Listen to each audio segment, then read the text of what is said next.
Hello guys! Andito na tayo sa part 2 ng aming travel sa Bantayan Island. Ang biyaheng Bantayan Island ni Lerma. Sa mga oras na iyan, nasa gitna pa rin kami ng karagatan. At almost 4 hours talaga ang binahe namin. At mabuti na lang talaga at walang kaalon-alon. At ayan, nakita nyo na ang Bantayan Island. Ayan, malapit na tayo magdaong.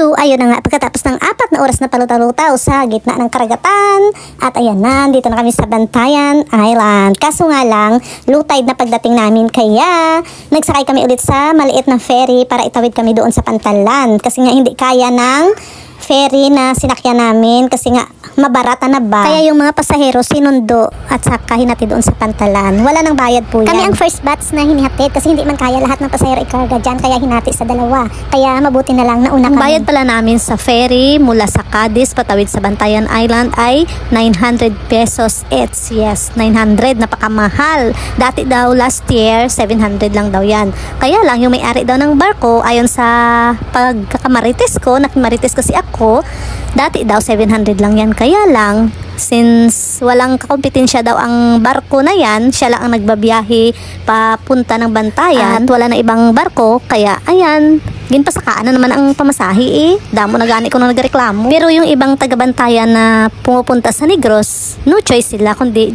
magbabayad pa rin kahit mahal. Kasi kisa umikot pa sila doon sa Escalante papunta sa Hagnaya Port, mag-ikot pa sila, maraming oras pa ang makonsume nila. Diyan kasi shortcut na isang ferry lang ang sakyan mo. Kapag doon ka umikot pa sa Cebu mismo, 2 ferry ang sakyan. Pero kung talagang hindi ka naghahabol ng oras mo, ng araw mo, pwede kang umikot doon, Escalante to Tabuelan, papuntang Hagnaya Port, at saka sasakay ka na naman ng ferry, ganoon, pabantayan. Pero kung gusto mo talaga magmamadali ka, dyan ka na dadaan.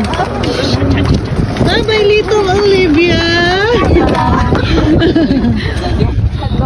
Naglokan siya. Nasa kita, sang kalo yan.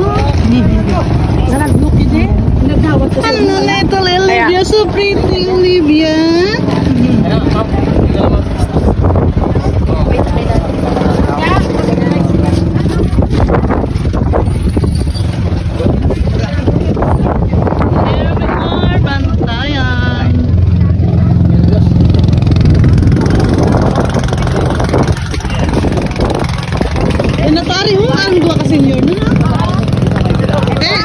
Ayan, kapag nasa Pantalan na kayo, maghanap kayo ng tricycle palabas doon sa may Bantayan Plaza. Maghanap naman kayo ng tricycle papuntang Santa Fe kasi nga yung punta namin, yung aming accommodation ay nasa Santa Fe. Buti na lang may mabait kaming kasama na taga Cadiz siya, tapos yung husband niya is dyan na-assign sa Bantayan Island. Army ata yung husband doon. Kaya hinanapan kami ng husband niya ng masakayan ng tricycle kasi nga mayroon kaming kasamang 2 senior na taga Maynila. Nag-usap-usap kasi kami na mag-join na lang kami ng sakayan ng tricycle para naman makasave kami sa pamasahe. At ayan, nasa plaza na kami ng Bantayan at umikot kami para hanapin yung tricycle na kinuha para sa amin.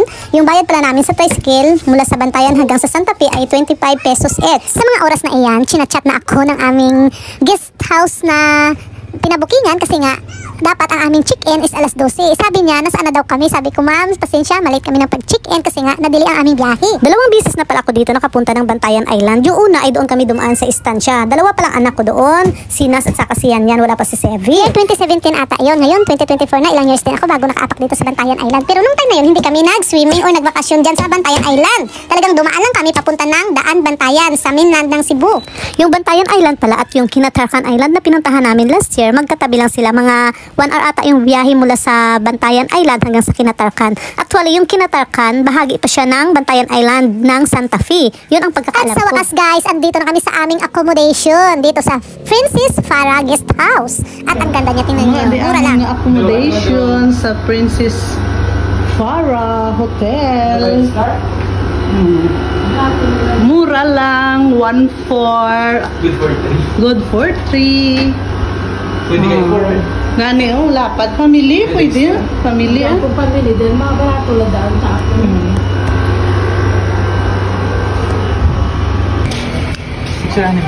Maggala kami sa beach. Hapon na kami nag-abot din. At ayan, nakita nyo naman, naka-chest outfit na kami kasi nga gagala kami dito sa Kota Beach. Ito kasi ang medyo malapit-lapit na beach sa aming accommodation. Malapit lang siya sa market ng Santa Fe. Hindi rin siya ma-walking distance. Pero kung tamad ka maglakad, hindi mag-tricycle ka, magbayad ka ng, magkano binayad? 50 ata, 3 kami sa isang tricycle. At ang ganda ng naabutan namin, sunset. Ang ganda ng kulay niya. At syempre, sayang ang moment kung hindi ka magbibidyo-video doon at mag-picture kaya. Ayan, ginap ko na talaga yung pagkakataon. Sabi ko, Chebing, picturean mo nga ako, videohan mo nga ako for the reels. Ang dalian. Oh, lakat na. Okay, dito tayo ngayon sa Kota Beach, sandbar. Oh, diba ang ganda? Wala na kami na abutan na sunset doon. At yan ang ganap sa aming first day dito sa Bantayan Island sa Santa Fe. At napuno na naman ang aming phone gallery ng mga pictures at mga video. Ang pangalan pala ng beach na ito ay Kota Beach Sandbar. Isa ito sa mga tourist spot dito sa Santa Fe sa Bantayan Island. At ang ganda ng sunset. So hanggang dito na muna ang ating part 2. Mag-party na naman tayo kasi nga mahaba-haba pa itong pagbibideo natin. At ayan, kukuha muna kami ng picture-picture for memories. Bye-bye! Thank you for watching! Nag-change outfit pa si Iyay.